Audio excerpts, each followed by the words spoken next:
What's going on, my DMC people? Another week, another episode. This week we have a special guest, so you got to stay tuned to find out. Let's do it.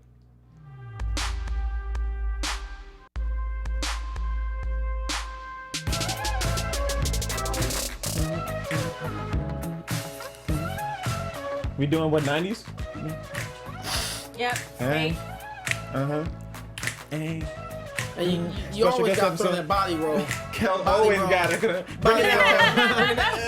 I love this song. It's so relaxing. It's just a cool, This chill. is Frank Ocean and Frank Ocean, Migos, and Calvin Harris. Nice. Yeah. Well, it's a nice vibe to set up this nice show that we're about to have. Yeah. Because we do have one of our first special guests ever on the DMC, so clap it up for that one time there, Oh, thanks, guys. Oh, stop it. VIP's in the building. VIP's in the building. Yes, guys, it is another episode of DMC Dating, Mating, and Communicating. Of course, I am your host, Jimmy V. Can be found at Twitter and Instagram at Be Your Own Dad. We do have our first special guest here, Christelyn Karazin. She is the author of Swirling: How to Date, Mate, and Relate, Mixing Race, Culture, and Creed. So one time on our right, another round of applause. Yeah, buddy. And let everybody know where they can find you on social media, your sites, everything of that sort. Now, it's really simple. I was lucky on Instagram and Twitter. It's my name, Christelyn. Okay. CHRISTELYN. Hit me up on my blog, beyondblackwhite.com. It's Beyond Black and White, but Beyond Black and White was a porn site when I was trying to get the URL. Don't do that. And I was like, yeah, no. And you can find me on YouTube, Beyond Black and White. All right, perfect. But of course, I'm not here solo. I got the baddest post in the land. I got the crew here. Introduce yourselves, the queen herself. Hey everyone, this is Constance Dunn. You can always find me on Instagram or Twitter, Constance Dunn. Yo, it's your man, Chaos Jones, in the building. And if you didn't hear what he just said, you are now entering the swirl zone. Yes. That's right. You can find me on Twitter, Chaos J. You can also find me Instagram, Chaos_Oceans31. Why? Because your boy's so wavy. So wavy. And you know what's funny? I know this time is going to fly by, so I know. Can we get a book shot up there? Oh, yeah, definitely. Of Swirling here, which can be found online at your site, I'm sure. Yeah. You can actually find it on Barnes & Noble, Amazon, where books are sold. I remember going into a Barnes & Noble and seeing it on the shelves, and I was like, that's me? It's like, wow, right? Yeah. Right? 2012. Did you take a picture? Cool. I did. I Yeah, I did. I was like, that's me. That's a moment me. right there. I know. People were walking by. I was like, this is me. Like, I wrote this. Right. So it's 2012, but before that, it's Simon & Schuster picked this up because you have become something of a force in the swirling, in the modern day swirling movement, I would say. Yeah. Well, can we first break down exactly what swirling Yes. Yeah, because not everybody's up on Right. game. Yeah. I mean, I am, because I watch Wendy Williams, and that's the first time I actually Wendy heard it Williams. referred to. I'm sorry. Wait, you but that's don't, the you don't read Gossip? Because... Gossip's a good outlet, yeah. I'm up on Gossip now, but I wasn't back in the day. Okay. So Right. Okay, so swirling is just a cute and delicious way to describe interracial dating. Okay. And swirling is just all of this amalgamation of flavors. So you've got, vanilla and chocolate, but you also have strawberry and banana. I mean, swirling, a lot of times people think, oh, do you just mean black women with like non-black men? I'm like, no, it's just all of it, just an amalgamation of romantic deliciousness. get them bars, because she said Yes. amalgamation not once but twice, ladies and gentlemen. Dictionary.com, look it up. And in your book, you say a lot. It's a really good book. It's very well written. One of the lines that pops out is, I think it might be in the intro, Prince Charming comes in all colors. It's time to expand your horizons and simply find a good man. Yeah. What Yes. prompted Beyond Black and White? What prompted Swirling? What prompted you to really kind of be someone who's outspoken and on this topic? Well, the short answer is I married a white guy, and all my black girlfriends were like, how do you do that? I thought they didn't marry black women. And like, this was back, we met in 1999. We got married in 2002. And even in 2002, black women just weren't really feeling it yet. I can definitely understand. I mean, now with my generation, it's starting to be the norm. But I can only imagine right after waiting to exhale drops, you done got, you done got married. I can only imagine the comments that you got. Black man wasn't good enough for me. But and can I just interrupt real quick? Yeah. So I agree. Like, I feel like it's definitely picked up a lot more trend wise. Yeah. Where I felt like, black guys were dating white girls early on, and granted, it wasn't always necessary. It wasn't as accepted as it is now, but I felt like it definitely was a trend that picked up a lot quicker and a lot earlier than it was. Because it was still a rarity for me, and I'd go out and I'd be like, oh, okay, but then it kind of gave me like a approval, like, oh, well, she doing so, I'm good. Right. Well, I mean, honestly, black women are the least likely to marry and date interracially. So is that based on facts? Is that like, yes. is it statistically? Yes, statistically, but I'm going to claim some credit, because when I wrote this book back in 2012, 9% of black women were married to non-black men. Now, and that was pretty steady for the 20 years they were keeping track. As of 2016, it's now 12%. That's a Huge. big Wow, jump. Yeah, that's huge. What a jump. So I'm like, there you go, brush your shoulders off. And it's funny, you've noticed that something that you mentioned is that single women that are not marrying, there's a differential among racial groups, ethnic yes, groups in there America. are. Black women are the most single, and my goal was to really tackle this, because a lot of black women feel like, I gotta hold it down. I gotta just INDEPENDENT. Do you know what that means? Right. I'm independent. I can hold it down myself. Right. And then it was just all about, oh no, I got to have me a chocolate man, and I can't, and if I get with it, it's almost like a betrayal. They felt like, especially if the guy was white, felt like it was a betrayal. And a lot of times, like you were selling out. Yeah, and a lot of times we did get a lot of it. We still get a lot of flack. It's like, how you gonna be with that pale whatever? Why are you gonna be with your slave master? They call us bed wenches. I mean, oh wow, the names are just unbelievable. Yeah. You know what? In the new TV series just dropped on Netflix called Dear White People, it's about a student on college campus who is very vocal about Black Lives Matter. She's everything black, until her friends find out that she's messing around with a white dude. Everybody starts to look at her differently. Right. So it's almost like it invalidates everything else that you stand for. It's like, and I disagree with that too. And I've had to deal with that myself, because I consider myself very pro-black, but I also don't feel like because I'm pro-black doesn't mean that I have to be anti-anybody else. Exactly. And especially when it comes to love. And not only that, but my dad always told me coming up, he said, I don't care, because I remember at one point it was, don't bring her home unless she can't, if she can't use your comb. Right. But my dad always told me, I don't care what they said in the 90s. Right? Like, I don't care. You don't share your comb with anybody. So. He said, I don't care who you date and who you love, as long as you don't do it exclusively.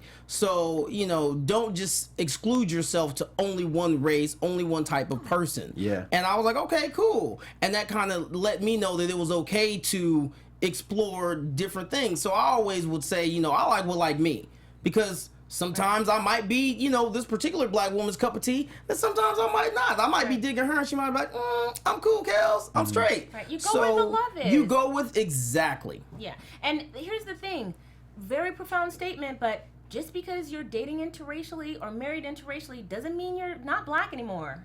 Thank you. Thank you. My black card is still valid. Thank you. You actually offer an amazing counter to this concept, and you talk about, you basically were saying something like, if you love one child, do you not love the other? Do you love the other child less? Loving something doesn't take away from something else. Exactly. But you put it much more I mean, because you think that maybe in your heart you can only, love it this much.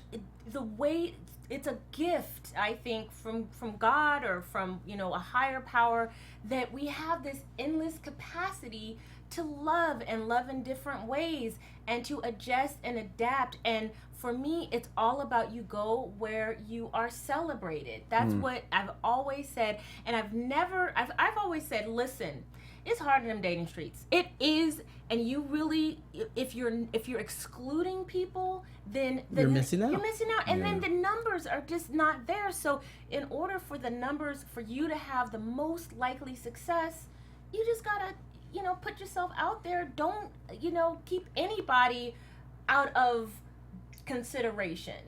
Okay, so how long have you been married to your... Since 15 2002. years. 15 years, all right. So since I am a fan of Charlemagne the God, and he's known to speak his mind, I gotta ask a few questions here, all right? Okay. What's the big difference you have seen with being with your husband who is white than dating every other race? Like, is there anything that's distinctively like, this is different here? It's a different kind of a culture, like we have America. I mean, it's American culture, but it's a little bit different. When I went to visit him and his parents in Westport, Connecticut, This is about to get good. Okay. yeah, Whitey Whiteville. I talk about this in the book. When he first flew me out there to meet them, it was the most awkward experience I ever had. Literally, I went into his childhood room and cried because it was so awkward. I could tell that they felt awkward. What'd you see? They weren't unkind. They don't even have Experienced black that, friends. huh? And so it was just like I was an alien. Yeah. Not only that, but it was right. like the That's only black amazing, people though. they probably were familiar with were on TV. Even worse, my father-in-law is a judge.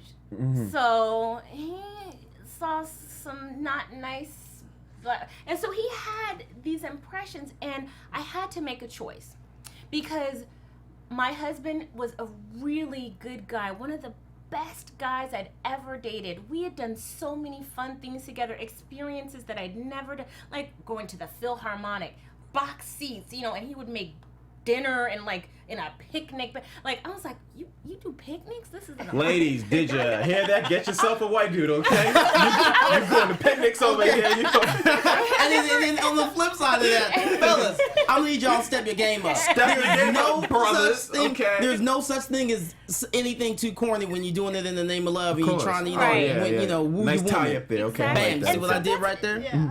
And the thing was, when I was crying in that room, I was at a crossroads, and I was like, do I go on with this? Right. Or do I this is just too hard. Now, this is before the wedding, right? This was before the wedding. This is when he introduced me to his parents for the first time. We'd already been dating a year, and I was just like, look, you need to, I was just like, don't you be putting me in a closet. I need to, because I was like, I'm in love with you. I enjoy this relationship. I don't want to go this far with you. And then your parents say, you know what, you out of the will if, Right. you marry her. I wanted to know, like how it was going to be.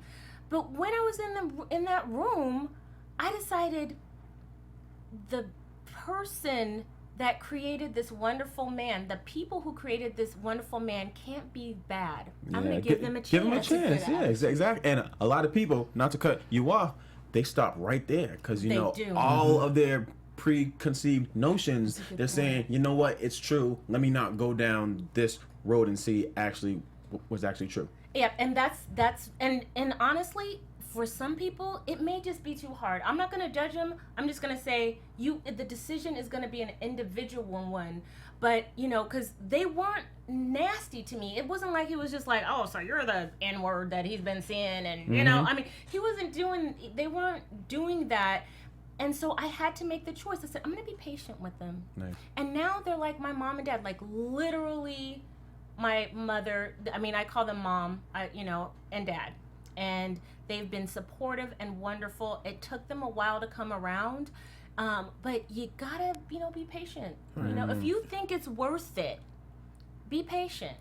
As long as you don't feel like you're being disrespected or feeling like you're less than, hang in there. Do you think it took them a while because you were black? Oh, yeah. They were expecting, Chris to be blonde with blue eyes, on the cheerleading squad. Because they had heard your name before, too. Right. And they're like, oh, They this said is, Chris? I love that name. Chris is coming? She sounds Cool. like such a nice woman. Exactly. And the thing was, I'm gonna tell you this. You think that story was bad. So before he flew me out there, they were at a family vacation. I didn't go because we were still dating, but I gave him my picture. It was a Polaroid. This is how long ago it was. Polaroid of me. I said, you better tell them, because he never told them. He's like, I don't think it matters. I don't think it matters. I was like, Patrick. Show 'em. So they were at dinner. He said, oh, you guys have been wondering, what Chris looks like. And he just passed the picture around. Didn't say anything. Just passed the picture around. And they were like, Mike, you could have been a little bit more specific. Sounds like a scene out of a Tyler Perry movie right now. I'm not gonna lie. I was just like, I think they never had specifically said, don't date outside of your race. They just kind of assumed and expected that all of their children were just gonna kind of do, just what they did. Follow the well-beaten path. Right. And No, you talk about the numbers for women, and you talk about specifically numbers for black women. Yes. That it's a really good, it's like your rational self-interest. It's a good strategy to kind of be very open. Absolutely. What do you think, what do you think is a good advice to give to anybody who's like never really thought of dating outside of their race or ethnic ancestry, and they just think, oh, a Hispanic man, my dad's a Hispanic man, I'm going to marry a Hispanic man, and they don't even really think of it. Or if they do, they go, it's just not even there. How do you kind of open your mind on that? Well, the thing is that you have to, I think that you should pursue what interests you and what you find attractive. I'm not saying that, you should, if you don't find, a particular culture or race attractive, I'm not going to twist your arm, but then you might want to explore, why do I feel that way, and what are the things that I've been taught that are keeping these barriers up for me not Yes, those are such good questions to ask yourself.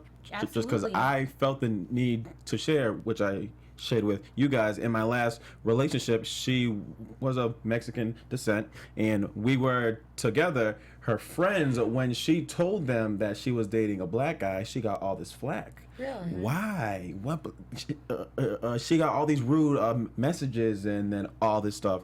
I wanted her to ask, why do you guys feel that way? Instead of asking, she just accepted it and told me and just kind of pushed it on the side. Right. But we need a understanding, as especially in 2017, why is this still looked upon like that? Right, exactly. And it's always a good idea, just in general, to assess why I think this way, and then also be cognizant of when people of other cultures are actually interested in you. Like, black folks, we know. If you're interested, if you're interested, it's I'm very gonna be a body. I'm gonna be like, what's up? Right, Exactly. yeah. But a white dude will just be like, oh, I like your shirt. That's a nice shirt you have. And black women will just think, oh, he's just being nice. He's being nice. And it's like, no. Unless he's old or a child or asking for directions, if a guy talks to you and compliments you, he's interested. Wow. And I think that low key, that applies for any race. Yes. But like you said, there are definitely cultural differences with how we approach each other. Whether it's black, white, Mexican, whatever, and how we show interest a lot of times. And no, I can agree 100%, because there's plenty of times where I've been flirted with and I completely missed it right over my head, and someone else had to call it out, like, yo, like, Kel, she was feeling you. Right. I'm like, nah. Right. She was being nice. But at the same time, there's a lot of times where I've, before I got in a relationship, where I would show that I was interested, and they completely missed it. Right. Like, Because you were subtle. I've never had that problem with sisters. No, because they But know, yeah. no, they know like, oh, okay. Because But there's like cultural white cues. women, Asian, Mexican, like they didn't always pick it up right away. They'd be Right. like, oh no, he's just being nice. Like, no, chick, like I'm trying to let you know I'm feeling you. Right. But So my in your girl, book, she hit me up. You know, like how we met. Like she just hit me up. Like, oh hey, what's Right. you want to go dance? Like, oh okay.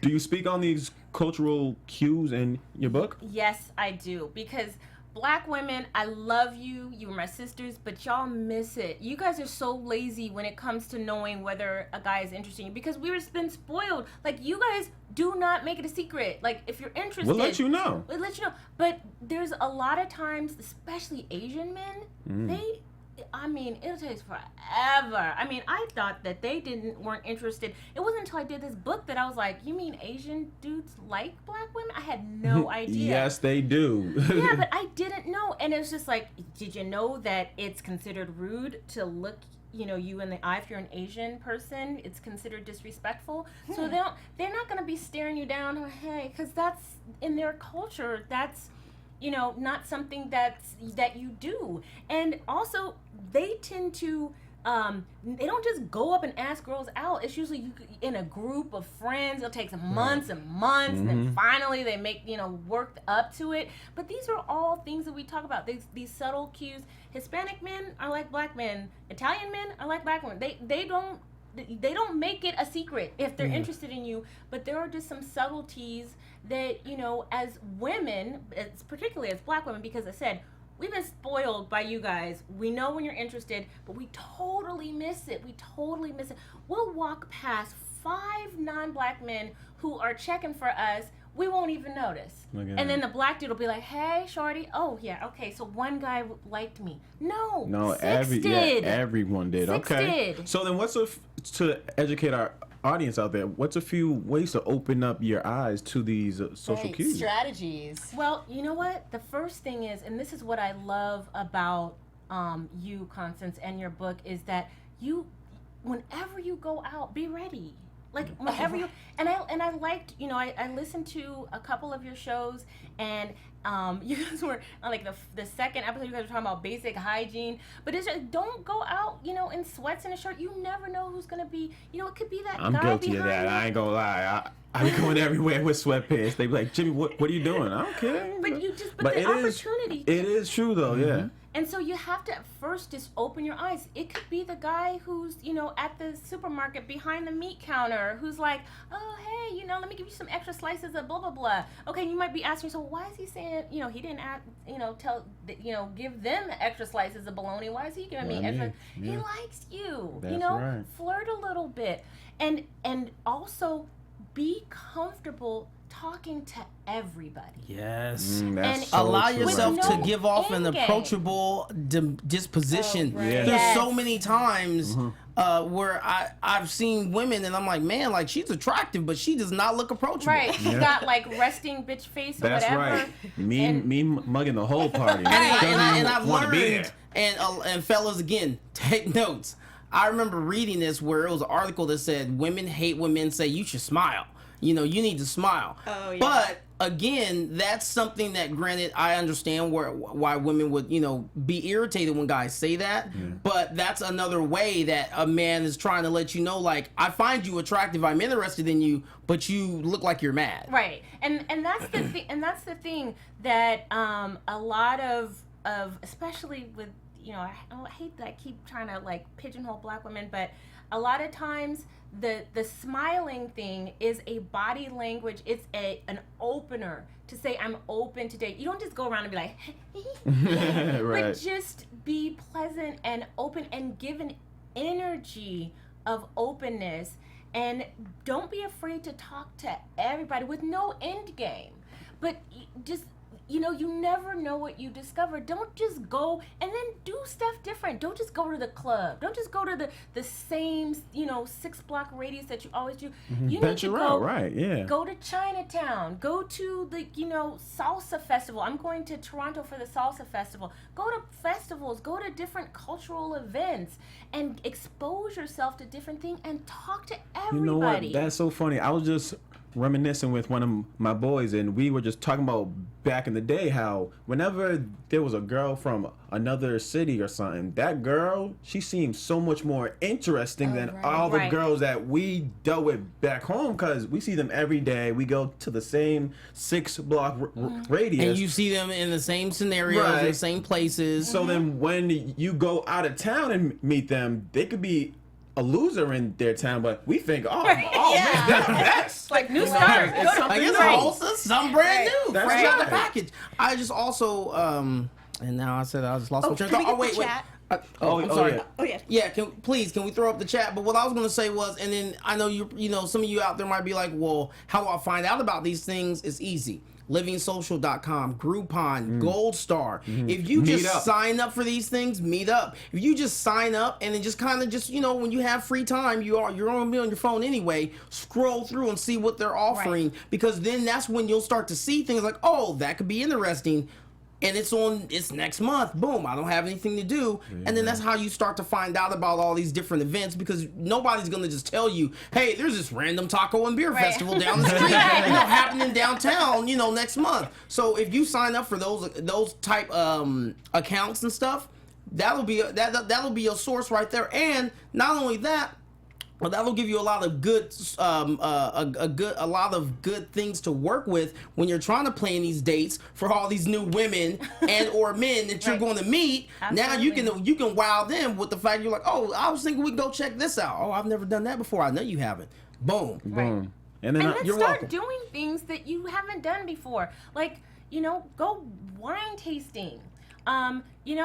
Train for a half marathon, or like learn a ballroom dance, or like do something where you challenge yourself. Yes. And that you meet different types of people, and travel too. If you can travel, it gives you a whole different mindset. And then you don't have to travel across the country. Right. Hop on the train, hop on the bus, just do something new that's out of your, say, comfort zone, so Not you only can that, get 'cause you that never- experience. Right. You never know who you might run into Never. while you're on the bus or the train. Yes. I'm telling And while you. you're open to anybody and talking to everybody with no end game, then you never know what can happen. Yeah, it might not even be that you meet someone that you want to date. You might just meet a new friend. Exactly. And then Right. and that new friend opens you up to new experiences and new things where you actually end up meeting that new person. Or that friend says, Right. hey, I got a brother. Or, hey, I got a sister. You know what I got all the time coming up? They say, Jimmy, you are so good at talking with white people. And I'm like, what you mean? They're people. Yeah, they're human just like you and me. Everybody normal. But what it is, especially with the people that I came up with, they've got this preconceived notion that, Charlemagne just spoke about this in his book. They think white people are the devil. They've Right. got that slave mentality. That they're gonna go back 400 years one day, and we're just all gonna be chained up Right. at this point. It's funny because there's something about, I think, when you think in a collectivist way versus an individualist Yes, way. that's big, yeah. And that's the thing. I think that when you think collectively, that there's going to be already this kind of umbrella over anybody that you meet. Right. You know what I'm saying? Right. That you impute rather all these characteristics that may or may not even exist upon Right. somebody. You put these invisible barriers. You're the one getting in your own way. And isn't it And- funny yeah. if you've ever worked retail? I always say retail is like the best job because you never judge a book by its cover. Has Right. anybody No, done true. retail? You don't. Yes, I That's have. always I worked hilarious. retail and I've done automotive car sales. And I That'll- remember that'll- I will never forget if I have Yeah. time. Do I have time? Yes, do Okay, it. I'll never forget. There was we had a it was like a slow day, and there's one guy came in, is older gentleman, and the only thing I can think to reference him to give you an idea is if you ever seen a picture in the history books of the black cowboys or black farmhands, and that's what he looked like, legit. Like he was dusty, like his clothes were worn, he had on coveralls that were dirty. But this guy came in, no one from my particular sales team had jumped up to help him. We were just like, whatever.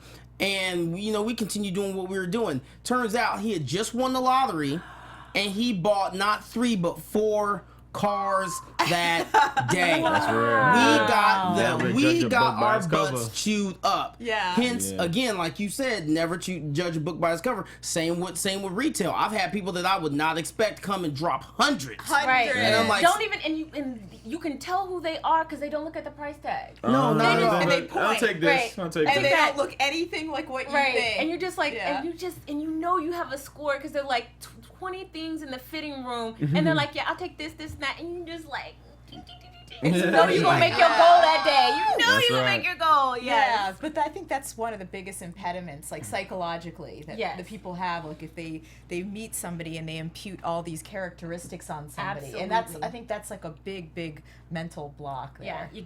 you gotta free your mind. Remember In Vogue? Free Free your your mind. Yeah. So, Miss Christelyn, one thing we always talk about on DMC, of course, is social dating online. Of course, you know we got the Instagrams, we got the Tinders, we got this online dating thing. You got know, plenty of fish, Match.com, oh man, there's so many eHarmony. reasons to stay inside now, right? Right. Right. With your book, you know, do you touch upon, even though you wrote this a few years back, is there any advice that you'll be able to give our listeners out there as far as approaching online dating? Absolutely. I happen to be the brand ambassador for interracialdatincentral.com. Boom. Oh, okay. What you working with? What you got on there? I might be clicking tonight. What you got? and it really is the leading place. And actually on Facebook, it's Interracial Dating Central. It's facebook.com/Interracial Dating Central, and it's also interracialdatincentral.com. But if you're open to dating, you know there is no, is she going to be interested in me because I'm like, there is no, everybody is a warm lead. Like if somebody's not interested in you, it's not because you're black. Right. It's just because Or you're not because there. you're That's Hispanic, not or the because you're excuse. Black. Right. And so everybody is sort of at that level. You're there because you're open. And that's what I love about the site. I have seen so many people go on to that site and get married. I've done so many success stories. People who have met after 6 weeks and got married. Ooh. And so that would have never met otherwise. I met my husband online in a Yahoo chat room. So online, this was not even Yahoo like, days back in the day. Yahoo. like Yahoo. Y'all remember AIM? Yeah, I mean it was, Got mail. and I would have never met him otherwise. So for me, it's a great way if you are wanting to take those risks, but maybe a little afraid of rejection. If everybody starts at the same place, being open on Interracial Dating Central, places like that, then it kind of takes the fear out of it. Because you already know everybody's there for the same reason. Exactly. That's a exactly. good point. That's a good point. Now, I want to ask you about Flack because you are very inspirational to me because you do not hold back opinions. No. When you talk about controversial things, you talk about all sorts of things on Yes. Beyond Black and White. You do lifestyle stuff too. Yes. You do a lot of stuff, and you've gotten obviously over the years, you've God. come really under Death fire. threats. Yeah. Wow, Yeah, really? just like Hardcore, how she's dare got you? it. The Just hate like is real. how dare you encourage Black women to date their oppressors? There it goes again. You're going to burn. Basically, you're Satan, and you hate Black men. And I'm like, how? Just because if I see something, I'm like, that's trifling. But it'll be both ways, y'all. If something is happening that's trifling, I will say something, And I Regardless think- of what color they regardless are. of of what it is. But there used to be a time where you really couldn't talk about things that were critical of the Black community without people on you. You know, when you start to speak as a individual, the crowd, they'll start to say, you're a sellout. Right. You know? It's the whole collectivist, Exactly. mentality, like what you said. It's Constance. tribalism ultimately. And then it's like, if I said, it started when I did No Wedding, No Womb. And that was an initiative where I got 100 bloggers who, are talking about the fatherless problem. That was, at the time, it was like an 80% out of wedlock rate in the Black community. And I was like, you know what? This is not working for us. This is not, conducive to us thriving as a community. And maybe we want to look at this a little bit differently, people were like, how dare you? And, you know, this is, you want to be like white people, and white people, you know, Wow. have it was just, Wow. but then I also had, you know, white feminists on Twitter calling me the C word and saying, how dare you? Maybe this is the only thing that a poor black woman has. Like the whole, like, wow. low You got the whole gamut. soft bigotry of low expectations. I couldn't believe it. I was like, did you just say that maybe being a single mother is the only goal that a poor black woman, and that I'm taking that away from her? Are you serious, lady? Wow. Yeah. I mean, so I have taken a lot of hits, but it's been worth it because I know for a fact that I've prevented young girls from going that route. I know from what I've done has encouraged people to get married. So you know, you gotta take the bad with the good, and it's I'm gonna here come no matter for what. it. Yeah. I'm here for it. I'll Right. be It's like, gonna you know come on what? now. In Rolling my with the pink punches. dress, Yeah. I'll be like, you know, Because you have a If you don't large have no following. haters, you're doing something wrong.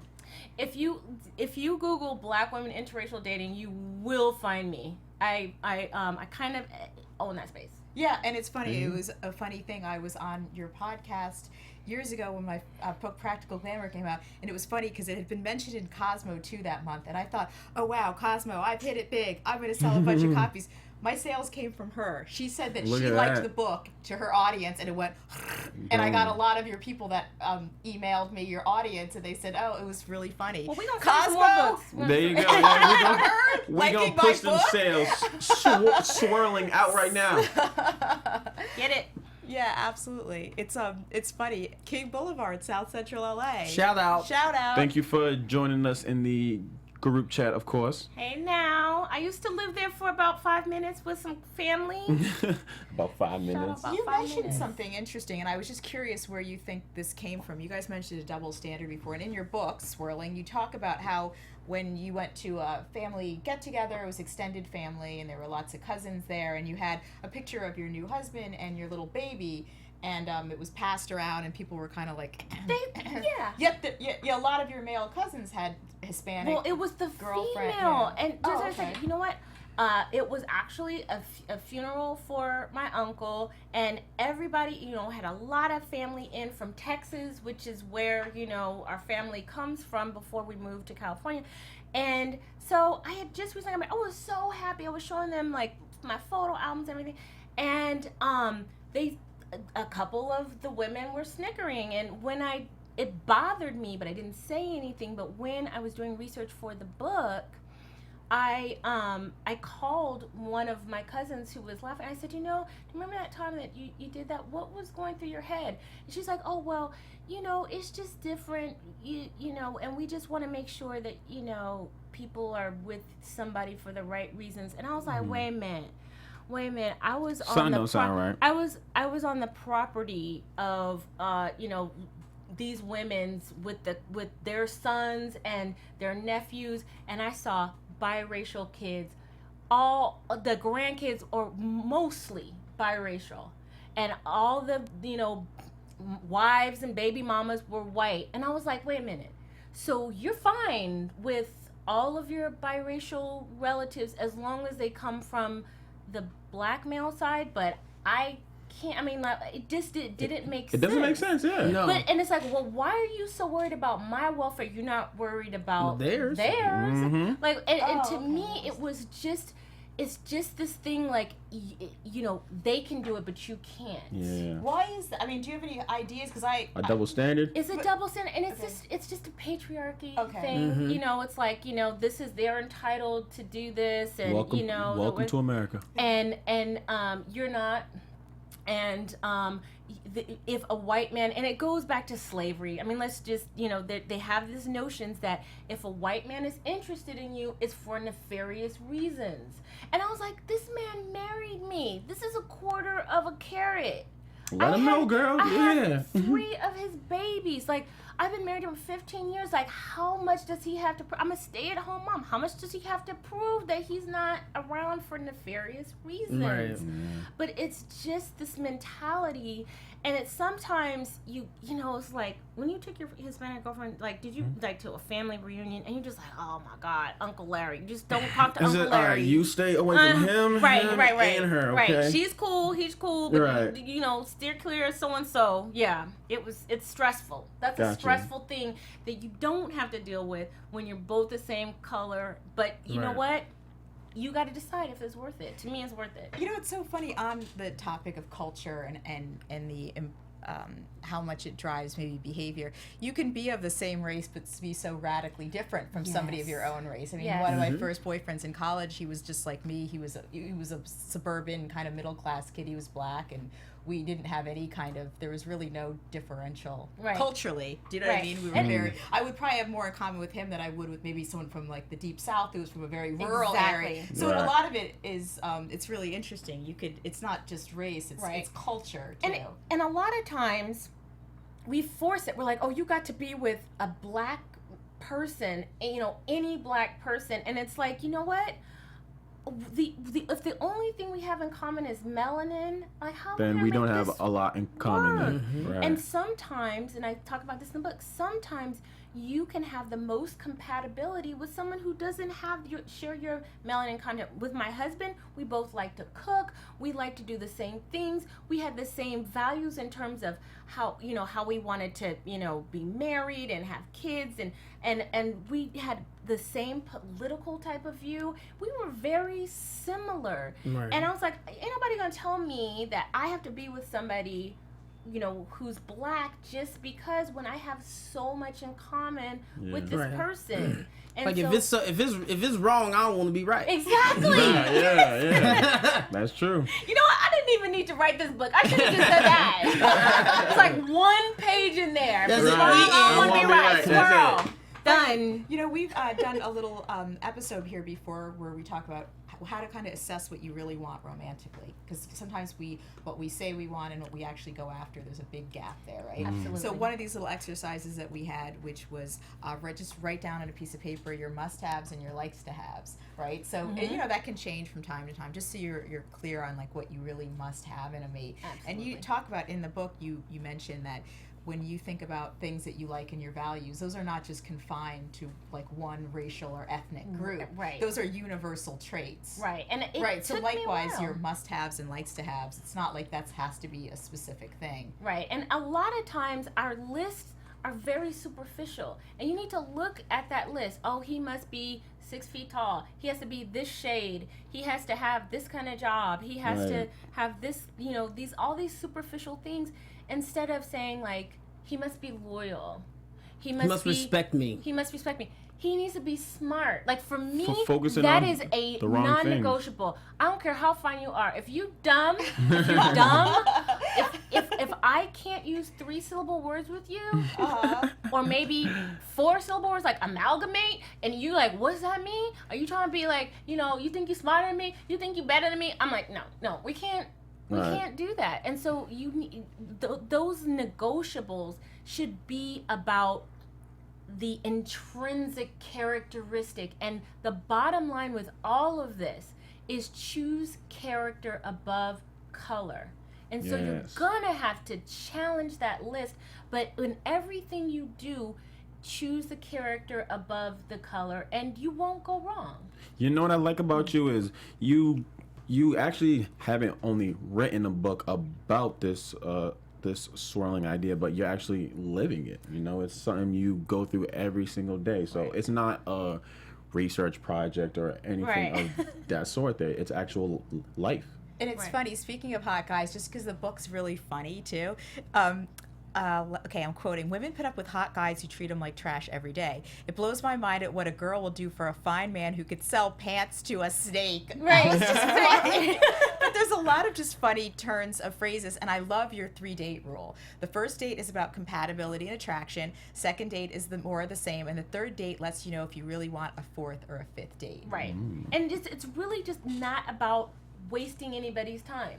And you know what? I think that if you have certain goals, then for women, the goals may be different. Be like, I want to be in a relationship. For me, it was like, I want to be in a relationship with my boyfriend. And so I had to know, like, okay, are we going down this way or not? And when women ask me, you know what, I have, umpteen degrees.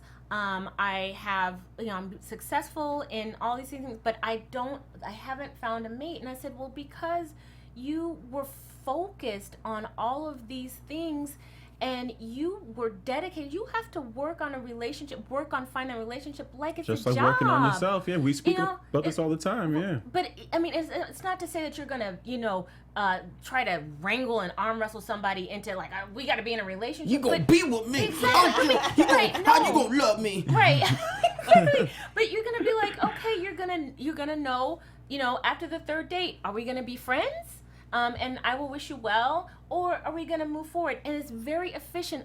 There are women who've been dating men for 10 years, and one woman wrote me, dated a guy for 10 years. He wouldn't even allow her to call him her boyfriend. Oh, so that's terrible. I know, isn't that terrible? Wow. I know, it's funny because like when you talk about these things like about being practical, it's kind of like, I know it's not exciting, because Right. love is exciting and sex is exciting and attraction is exciting, but what really sucks is being heartbroken and depressed Right. and having wasted 10 damn years of your life. Right. And Exactly. you're eating ice cream If at 2 you o'clock ain't got in a the Right. title morning, after damn a right. month, y'all need to talk. Right. Right. Right, and you actually suggest to professional black women looking for professional black men to invest in a matchmaking service. Is Yes, that one of your pieces of advice that absolutely. still holds now? Yeah, I Okay. mean, I think that now that online dating is so prolific, like it's in your toolbox whether you like it or not. But there are still, Jewish women knew best. They are the best matchmakers. There is something to finding a person based on, these traits and finding a compatible mate. So matchmaking is not dead. It's not dead. And maybe the online dating market is so saturated that maybe you do now need to go backwards a little And bit. step out the house. Exactly. There you go. Christelyn, I want to thank you for coming on our show. It's been a it's a fantastic time getting your point of view on the many different subjects that we do speak here on DMC here. One more time, let the people know where they can find you and to purchase your book, Swirling. Well, you can purchase the book on Amazon or BarnesandNoble.com. If you want to find me on Twitter or Instagram, I'm at Christelyn, Christelyn. Hit up the blog, BeyondBlackWhite.com, and also YouTube, Beyond Black and White. Yeah, you can always I find make it me. easy. You can Yes. find me. Yeah. Thank you so much for joining us. Of course, you can always find me, Constance Dunn, at Twitter or Instagram at Constance Dunn. And you already know, Chaos J on Twitter, Chaos_Oceans3131Y, 31 Flavors of Waviness coming right at you on IG. Talk to us, hit us up if you have comments. The discussion does not have to stop here. So by all does means, not, you can no. hit any of us up. Next week, Yes. thoughts on thoughts. Fellas We time. gonna get into it. Thoughts on thoughts. Yes. So see you guys next week. I won't even be here, so it's all guys. It's just guys. Fellas. Right. Well, I will be making sure that the kids won't be listening. I'll be tuning in. True thoughts on thoughts. All right, you guys. Have a good one. Bye.